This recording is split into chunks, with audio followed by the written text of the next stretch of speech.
Hello everybody and welcome back. Today we're going to be going through all of my book series and standalones. We've got quite a bit to get through, so let's just get into it. I have a little guest, at least for the first video. She's obviously wanting to be part of it today. These books are in no particular order. They're just kind of in the order I stacked them in.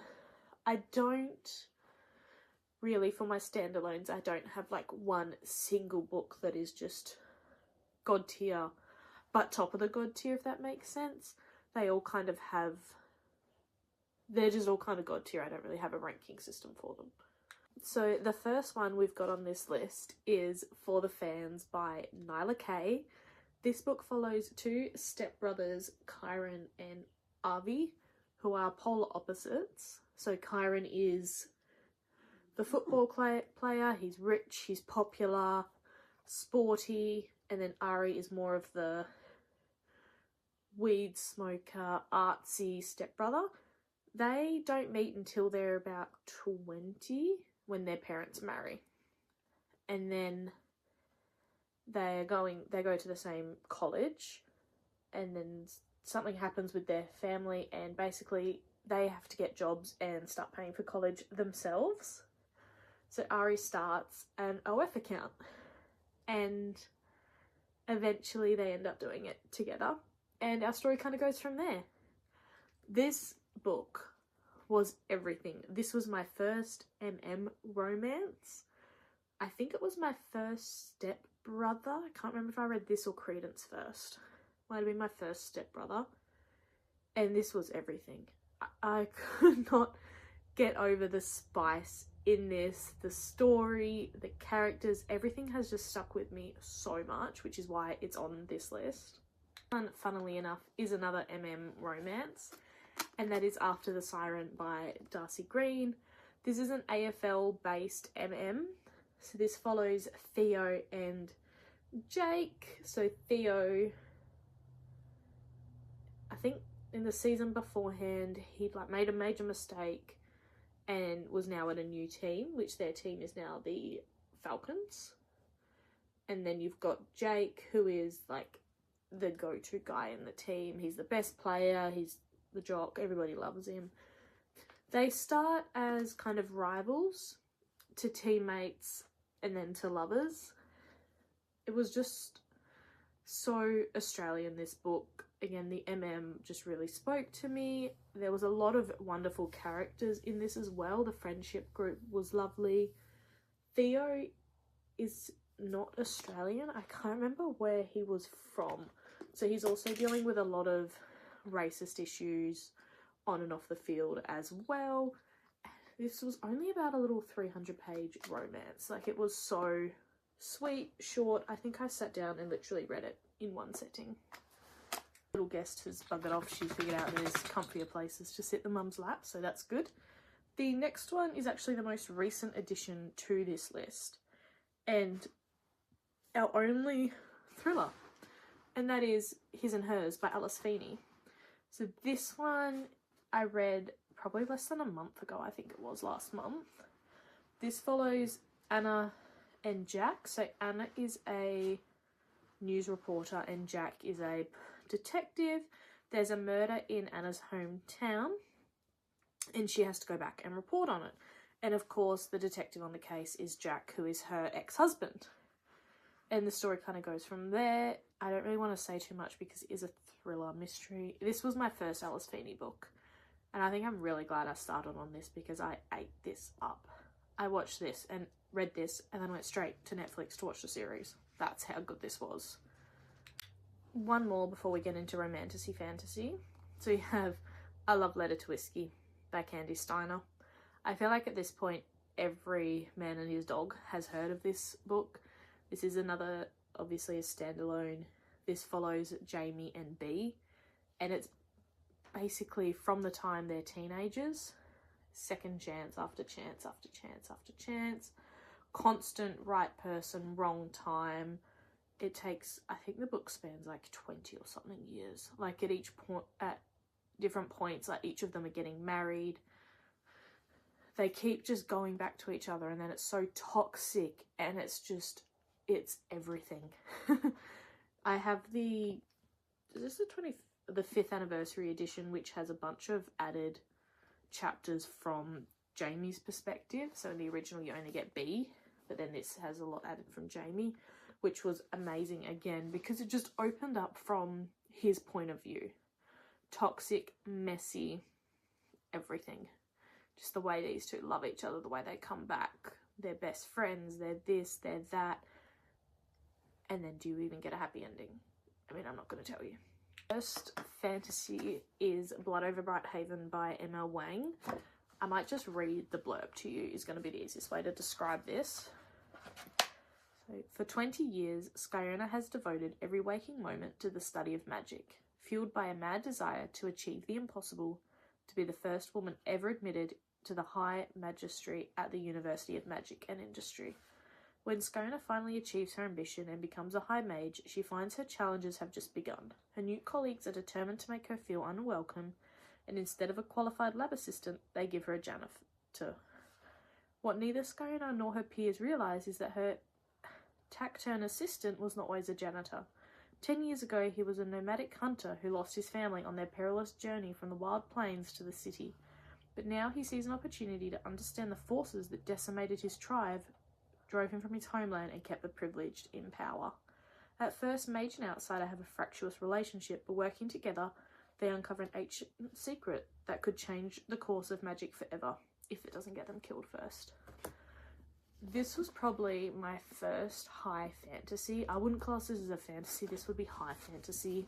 The world building is so intricate, the magic system is extremely intricate.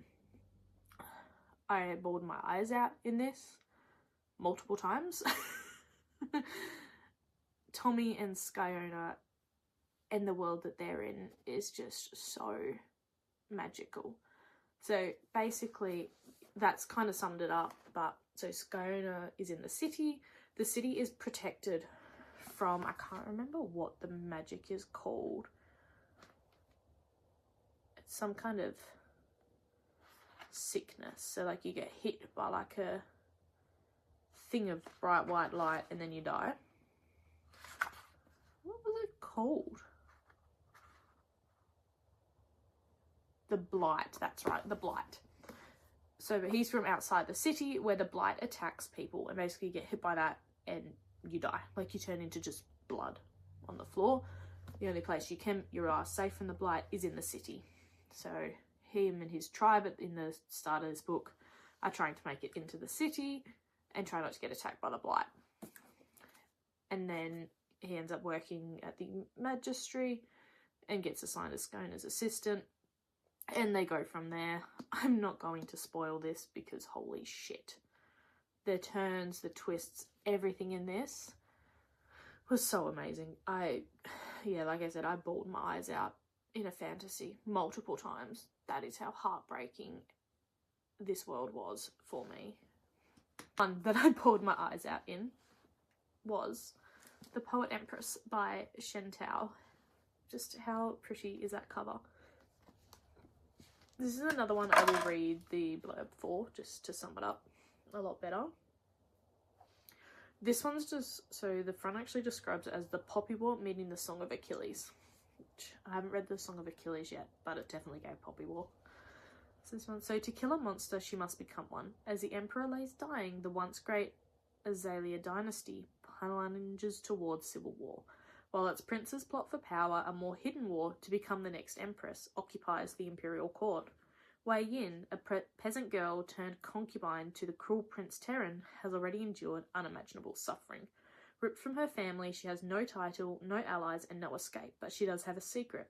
In the shadows of the palace, surrounded by enemies, she is learning a skill forbidden to women, because when words are weapons and poetry holds an ancient magic, the fate of a girl and a nation can both be rewritten. All she has to do is compose the perfect poem, a tale so powerful it can kill any man, even the next emperor. So Wei Yin starts our book in a poor, impoverished village. People are starving. And then there's a festival that she takes her brother to. And at that festival they find out that there is now going to be, like, the Prince Terran, the alleged heir, is looking for concubines to fill, like, his court. So she goes and she gets accepted, like, taken to the palace to undergo, I think, their trials, or he just picks. And he chooses her as one of his, I think there's 6 in total he picks, and he chooses her as one of them. And the court is cutthroat. Like, these women will do anything to be with this prince, even though he is cruel and horrible, disfigured. He's a prince. He's the next emperor. Is planned to be the next emperor. And Wei Yin is learning, so it's forbidden for women to be able to read and write because the magic in this world is on poems.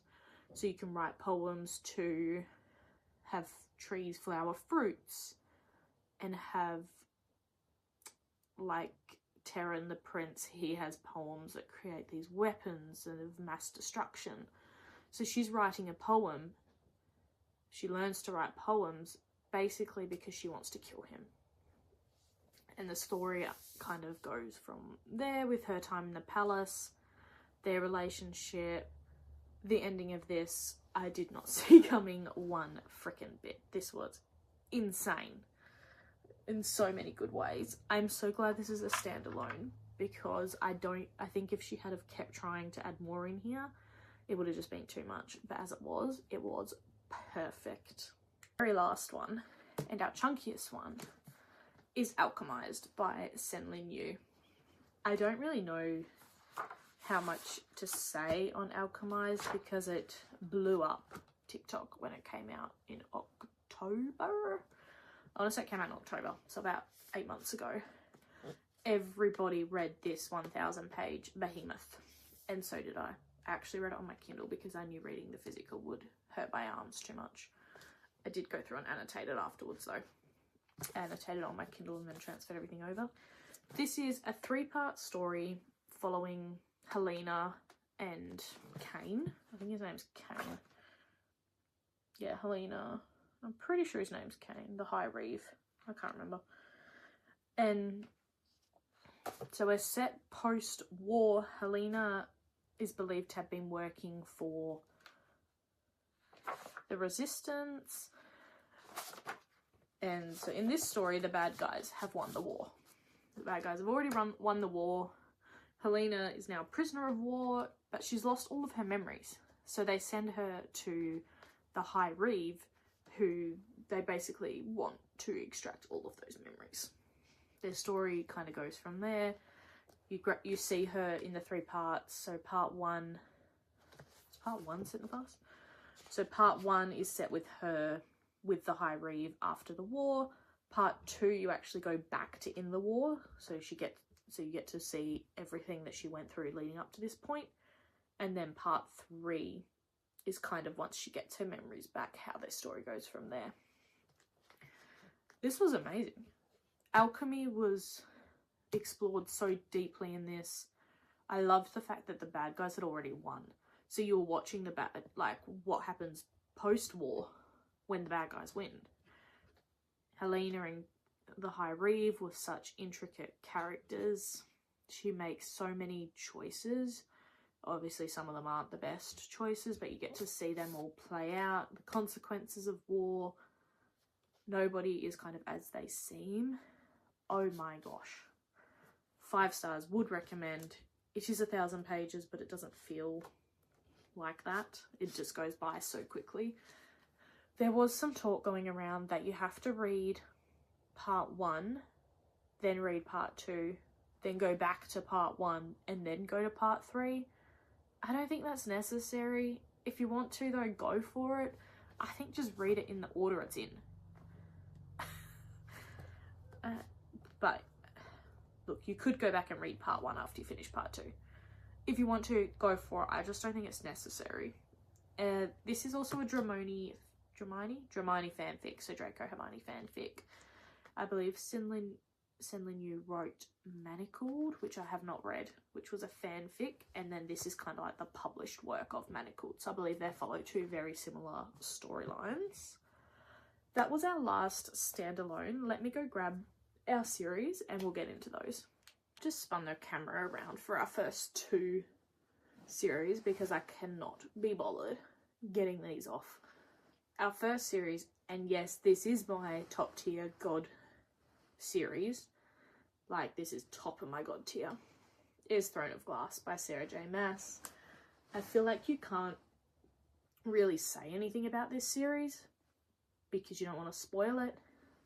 This is obviously an 8-book fantasy. I'd say the last couple books do go more high fantasy, but this is just kind of everything to me.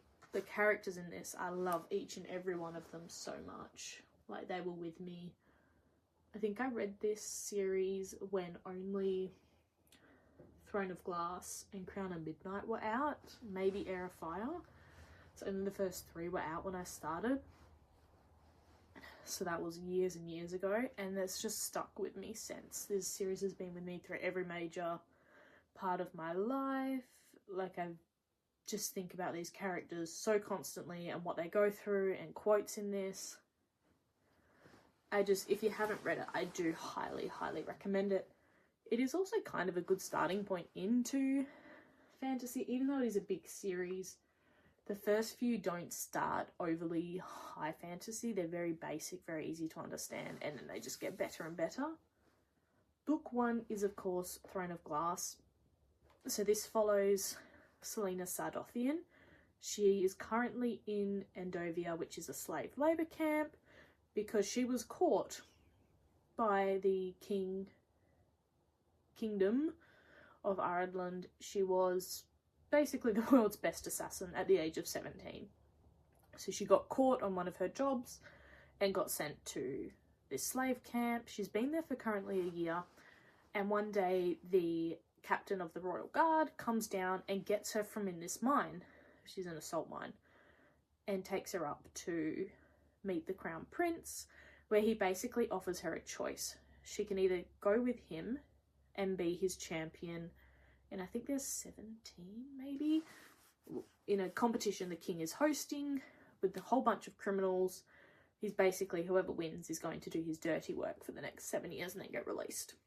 Like, all your crimes wiped away. So he gives her the choice. She can either do that for him or stay in the mines and basically die, because she's sentenced there for life. So she accepts, and then they kind of go from there. Obviously, the trials are not as they seem. Strange things start happening. You go from there with Kale and Dorian. It's just everything to me, this series. Words cannot describe how much I love this. Our next one is actually located right above this shelf, and that is Crescent City, also by Sarah J Maas. So this series is more of an urban fantasy. So you've got in quite a modern day world. You still have your magic, you still have your mythical creatures, but you're set more in a city. This one, so the first book is House of Earth and Blood.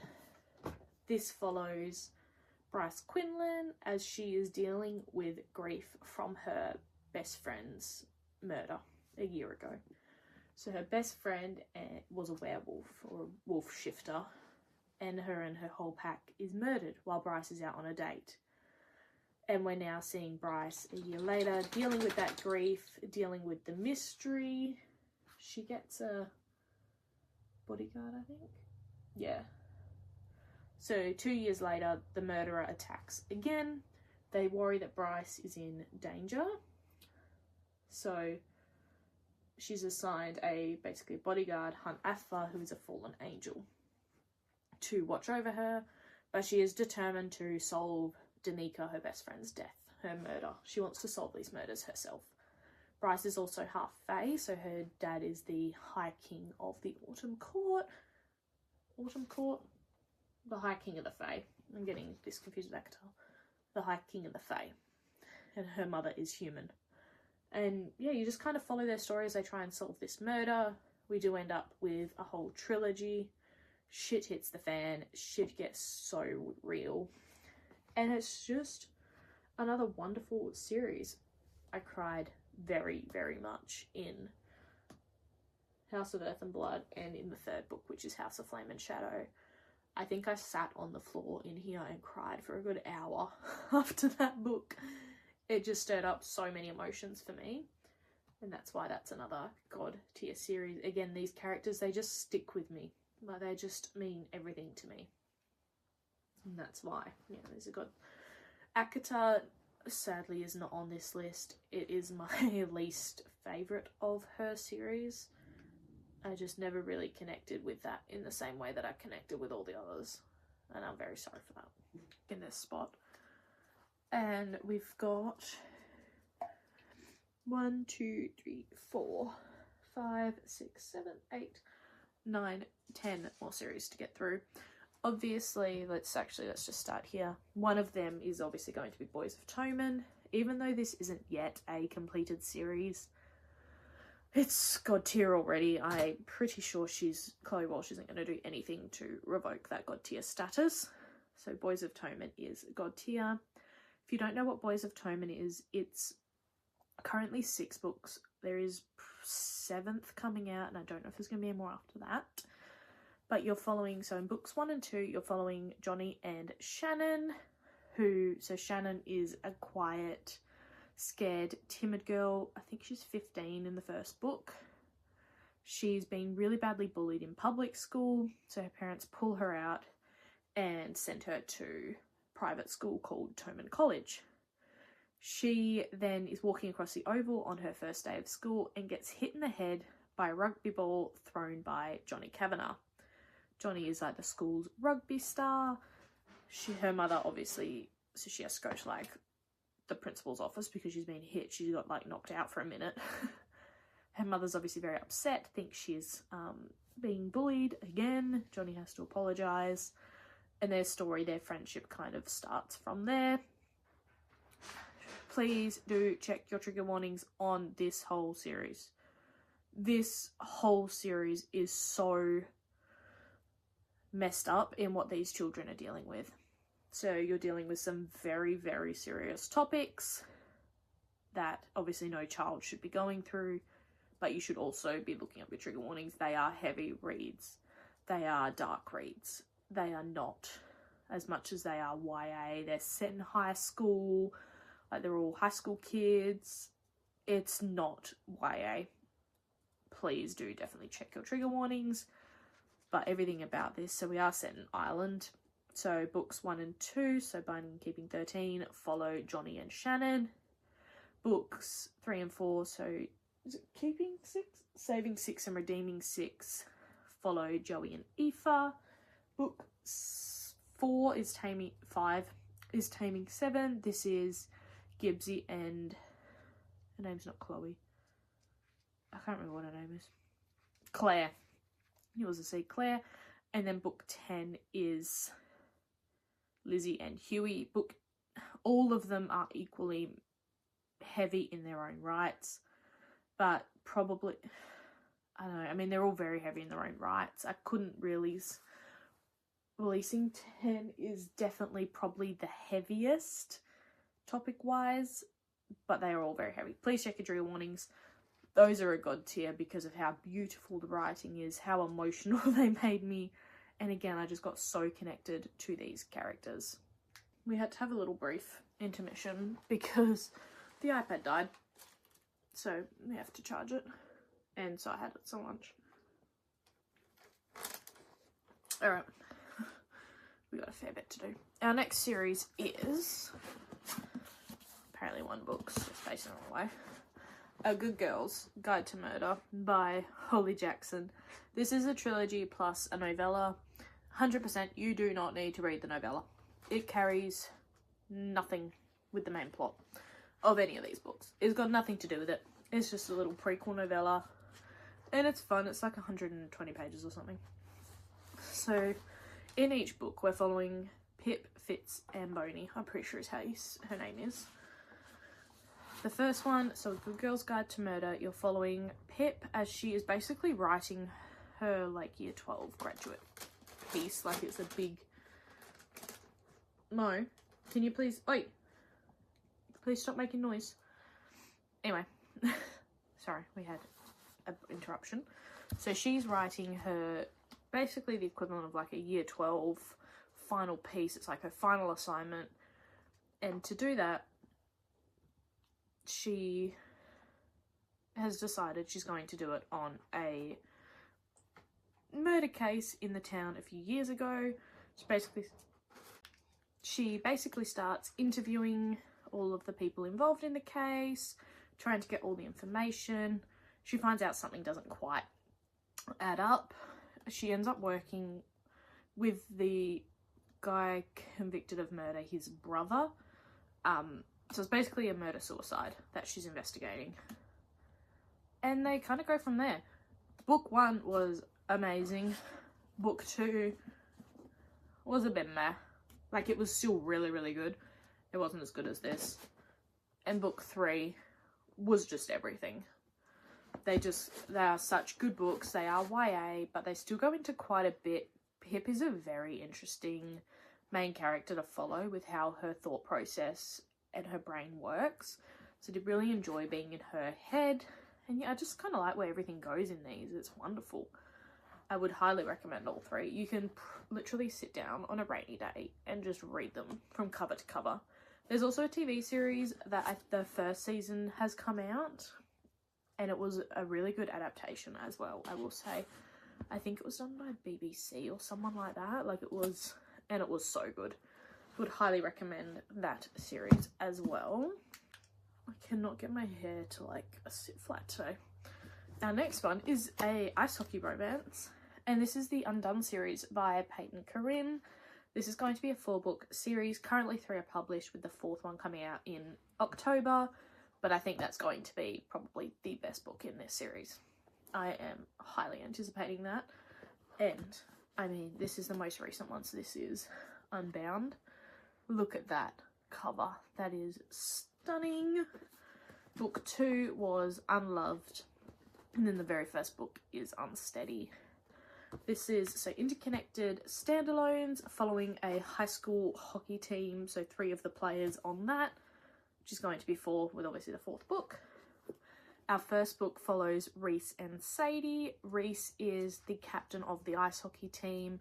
He is currently returning after quite a bad injury, but he's really struggling with anxiety and panic attacks on the ice because he got injured on the ice. He meets, one morning he's at the rink, he meets Sadie, who is an ice skater. She goes very early because she works part-time for the rink, so they let her on early. And they kind of become friends from there. Sadie has a very difficult home life that we get into quite a lot of insight into, which is really, really interesting. Kind of almost similar, I'd say, her home life to Shannon in Boys Atonement to a degree. Like, it's giving very Shannon and Johnny. Their music is a big part of their relationship, so playlists and songs. I ate this up. I loved this so much.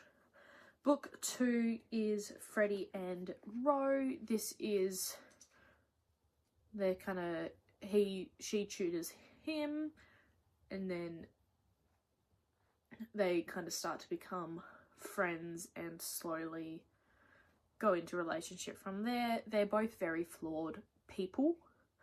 Freddie's very much the joker of the group, the guy who gets all the girls, the one who sleeps around, is constantly fun. They are just perfect for each other. Again, they are so sweet. And then you have Paloma and Reese. No, Bennett. Paloma and Reese, which is Second Chance. They were together early in college, and then they haven't spoken in about 2 years, and now they're getting back together. They are so gorgeous. The way that Bennett loves her, cares for her. Bennett has OCD, so there are things that he has to have his set systems in place. He has routines. She's the only one he allows to clean his pads after the hockey game and put them away, because she's the only one who does his routine right. They're gorgeous. Paloma has a lot of trauma and issues that she needs to resolve herself, and they do begin to resolve them together. It is just so sweet. They are connected in a way, so there's somebody very traumatic from her life that's actually a part of his life, but he doesn't know, and that's kind of created a rift there. That's a second chance. These are all very wonderful, very traumatic. Again, apparently I have a thing for traumatic books, but they will leave you wanting more. There's also quite a lot of found family in this as well. So all our hockey team, the girlfriends, there's a massive found family between all of them. This next one is our most recent edition, and that is the Scorched Throne duology by Sarah Hashem. You've got the Jessed Heir and the Jessed Crown. I only finished the Jessed Crown like a week or two ago, and it was everything. So I read the Jessed Heir last year sometime, and I don't know why. I loved everything about it, but for some reason I just never got around to book 2. I'm so glad I did. I listened to these on audio as well, and I found that audiobooks were wonderful. So book 1, you're following Sylvia and Aaron. Sylvia is in hiding. She was the heir to Jessed, so this is Egyptian inspired, like inspired by Egyptian mythology. So I think about 15 years ago. So Jessed is the only country in this kingdom that has magic. And about 15 years ago, there was a terrible incident and the whole Jessed royal family was wiped out except for Sylvia. She escaped, and the reason she was able to do so and hide for so long is because she has cuffs that basically stop her being able to use her magic to access her magic. She is then in hiding. An incident occurs while she's there, and she is discovered by the Nazal heir, Aaron. He has a unique talent where he can drain the magic from somebody, and Nazal, their whole duty, their whole responsibility as a kingdom is to eliminate any Jessedes that are in hiding. So he obviously finds out about Sylvia, doesn't know that she is the Jessed heir, and he offers her a choice. He says, I can come be my champion in, basically, it's called the Akala. It's 3 or 4 trials. I think it's 3 trials. Each kingdom has a champion, and they basically are competing to win for their sponsor. I believe if you win, you get massive amount of riches and money and guards, and like you're basically set for life. And she wants nothing more than to be set and just be able to disappear and live in peace. So she agrees, she enters this tournament, and we kind of go from there. The first book obviously centers around the tournament, and then the second book follows the aftermath of the tournament.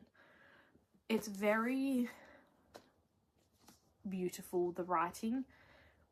Aaron and Sylvia are enemies to lovers to enemies. Like, it is so wonderful the way that their relationship bonds together. So she's 20. Okay, so it's 10 years. So when she was 10, the massacre happened, and now she's 20 in this book. Book 2, so book 1, you only get Sylvia's POV. Book 2, you get Sylvia's POV, Aaron's POV, and 2 others as well. So you get 4 POVs in total in this one. Again, I bawled my eyes out in this book. I absolutely bawled my eyes out in this book. I found this a very, very satisfying second book, like final book to this series. And I think I will be seeing, I believe the Jessed Heir may have been a debut novel. I believe this may have been a debut series, but I will be reading anything else that Sarah Hashem writes, because this was wonderful. The last one on this stack, I included as a series, not a standalone, because technically it's a series, is the Mind F series by S.T. Abbey. This is 5 short, kind of 150-page novellas. A lot of people it's normally released in one book. So this one, you're following a murderer and her FBI agent. So her name is Lana. She's basically getting revenge on the town she grew up in, because I think it's about 10, maybe 20 years ago, something happened to her and her brother. She's now getting revenge by murdering all of the people involved in that night.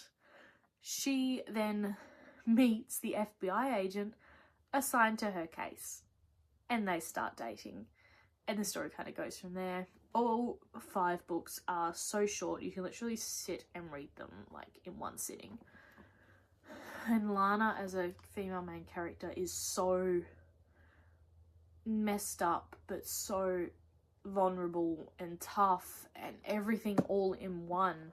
Like, you don't often read about a female serial killer, like serial unaliver. Am I allowed to say killer? We'll find out. Anyway, a serial unaliver. But yeah, this was everything. Once you find out why she's doing the things she is doing, you completely understand. The quote on the back of it. So this is a special edition done by Books on the Edge, which is why it looks a bit different. It's all 5 books rebound. So the back, and the quote they put on the back is, "To defeat a monster, you have to be twice as monstrous. To love a monster, you have to share your soul." That sums up the whole book. It's so fucking wonderful. Please read it. I had 2 more stacks, so I've just brought them all over just to make my life the tiniest bit easier. The next one we're going to be talking about is also a trilogy. Another tragic series with a lot of emotions. And that is Beartown by Fredrik Backman. So book 1 is called Beartown. Book 2 is Us Against You. And then book 3 is The Winners. This is another tragic series.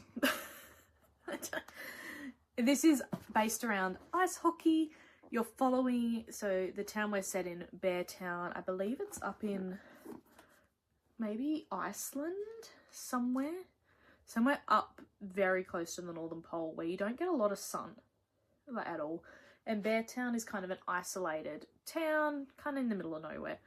And there is a rival town called Head. And you're basically following, the ice hockey team keeps this town alive. You follow a multitude of characters throughout this series. But book 1, you're focusing, there is a player named Kevin on the boys hockey team who is very good. Like, he will play the NHL in Canada. Kind of good. And one night there's quite a brutal act that's performed by somebody against another person, and you're kind of watching the town come to terms with that. So he said, she said, picking sides, dealing with the ramifications, how that affects their rivalry with the other town. Like, it's so beautiful, and I just love it. It's very sad. I again listened to the audio of these books. So that's book 1. Book 2, you're basically following the rivalry between the 2 towns. It gets really bad, and that's what you're following.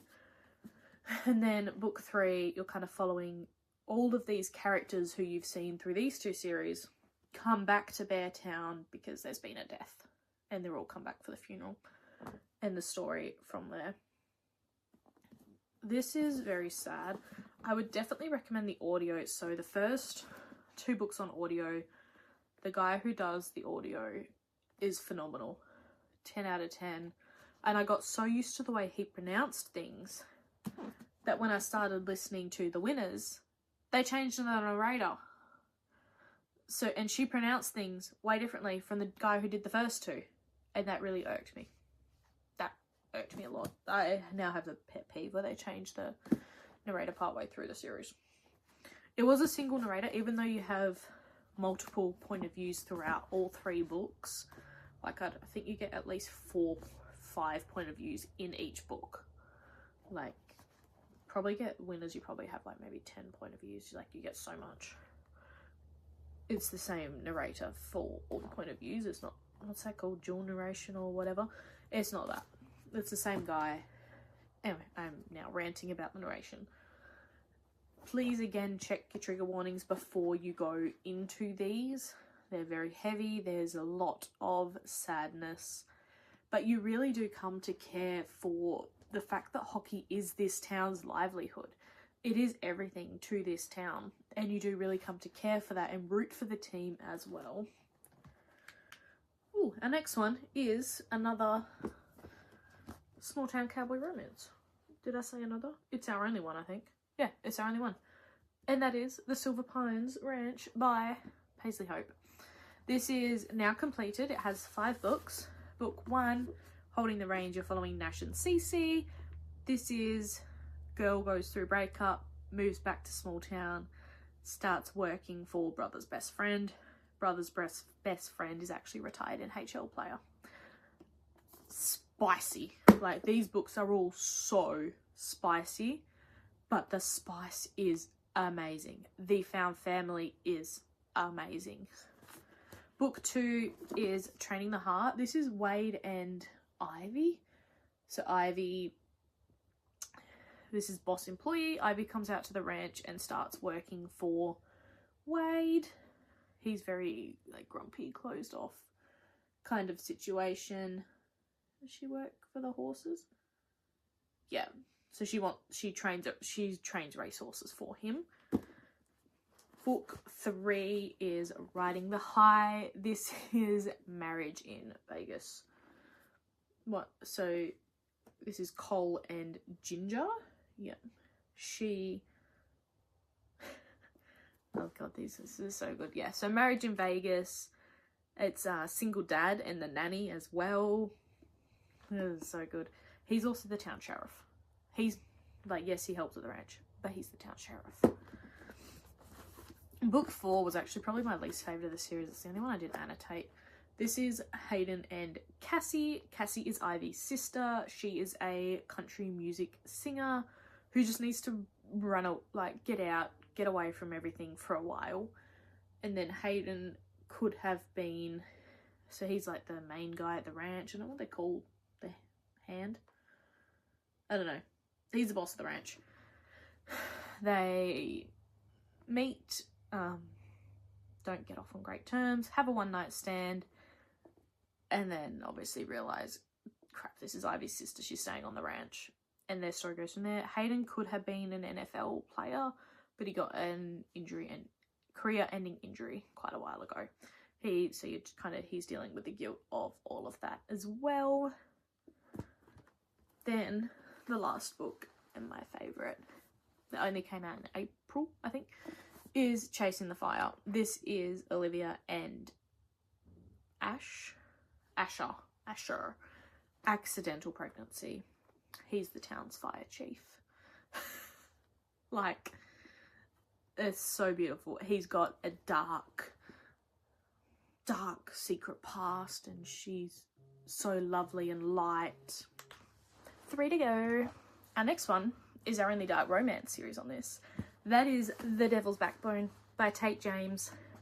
Why choose secret society college setting? Do I need to say more? Book 1 is Dear Reader. Book 2 is Watch Your Back. And then book 3 is You're Next, which I believe I have signed.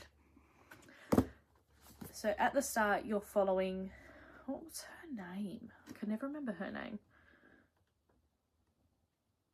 I can't remember. The little thing at the front, the dedication in the first one.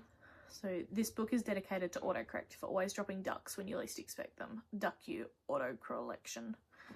How funny is that? What was her freaking name? I can't remember. Hang on. Ashley. That's right. She's Ashley. And she's just got into this super exclusive university. She now has a new stepbrother as well. Her mum's just got married. Her stepbrother goes to this university and he's got 3 very close friends. She moves into the dorms and comes across this diary in the walls. And she's reading all of these excerpts from this diary. And she gets interested and she wants to find out what's happened to this girl. So to do that, she needs to become a member of the Devil's Backbone Society, which is a secret society, which interestingly enough, her brother, who is like a bully to her and his 3 friends are part of. We go through there, we go through all of her initiation rites. We are with her as she begins a relationship with one of the guys, then the second. I'm pretty sure there's 4 of them. Yeah, there's 4 of them. And then the 3rd and 4th. It gets messed up, but it's such a good why choose. I mean, this is phenomenal. All of the men in this are so right for her and so wrong for her, and there's no bickering and arguing over her or anything like that. And it's just such a good mystery as well. Oh, and both books 1 and 2 end on a major cliffhanger. So just remember that. We have a hockey romance series, and that is The DC Stars by Chelsea Curto. There's still 2, so there's 5 out and 2 more coming. Book 6 was meant to come on the 12th of June, so yesterday. And book 7, I think, is coming in November. I think if she reads it, I'm going to write it. I want to read her whole backlog. I love Chelsea Curto. So book 1 is Face Off. This is Emmy and Maverick, and this is, so Emmy is the first female player in the NHL, and you're following, so this turns into rivals to friends with benefits to lovers. You've got Piper and Liam. He is the grumpy goalie. She is the Sunshine Newside reporter. She works for the team. And it is Wedding in Vegas. You have Hudson and Madeline. Single mum. Not really forced proximity, but she moves in to be his chef. And then I think, yeah, they start off as friends, and it's just so beautiful. Book 4 is my favourite. This is Riley and Lexi. This is He's Always Had a Thing for Her. She's the athletic trainer for the team. Riley gets in a very bad accident and loses his leg, and it's kind of his rehab journey. They get closer. I think they try to start off as a one-night stand, and then that obviously doesn't work. So then their relationship goes from there. These 2 are everything to me. This is my favourite in the whole series. And then book 5 is Brody and Hannah. This is Coach and one of his players' sisters. So good. The spice in this is probably the best in all of them. But this whole series, the found family, like, they have a book club between all of them. They all catch up for family dinners. It's so sweet. And it's just so lovely to see. And you're watching these players as they go on different journeys as well. Like, they're dealing with a lot of their own problems. And they're just such genuinely good people. Like, you're dealing with in... Which one? Obviously in Hat Trick, you're dealing with an amputation and an accident, and, you know, you might never play hockey again. And how do you deal with that when that is your whole life? In Face Off, like, the girl that you're with is on your team, but she's potentially being traded. Like, they are all just such wonderful, wonderful books. Like, even in book 5, like, this is your player's sister. How do you deal with that? They are all also on Kindle Unlimited as well. So I would definitely recommend reading those. They're just such lovely ice hockey romances. They're not your typical ones. Then our very lucky last series is The Kindred's Curse Saga by Penn Cole. Book 4, Burn of the Everflame, comes out in September. I am so excited. Kindred's Curse, so Spark the Everflame, Glow of the Everflame, then Heat of the Everflame. In Spark the Everflame, so in this world you have the Descended and, like, the Mortals. So the Descended have magic, the Mortals do not. So there's quite a divide in this world. Our main character is Diem. Her mother has just disappeared a couple months ago, I think. No, maybe she's just disappeared. She's just disappeared, and she is the healer for the royal family. Diem is also a healer, and the only one better than her is her mother. So once her mother disappears, She becomes the healer for the royal family, and things kind of go from there with Diem. A lot of people don't love her as a FMC. I had no problems with her. Yes, she makes mistakes, but she learns from them. Like, we're not just repeating the same mistake over and over and over again. I also found this series very original. Like, yes, you've got your found family. Yes, you've got your mythical creatures. But the layout of the world, the way the kingdoms are run, I found very unique as well. I will be reading Burn of the Everflame on release day, without a doubt. This was the last series on our list as well. So there you go. There are all my God tier book series. Thank you so much for sticking through to the end and letting me go through all of my God tier books with you. What are yours? Like, is there any that I should 100% read and potentially add to this list? Please let me know.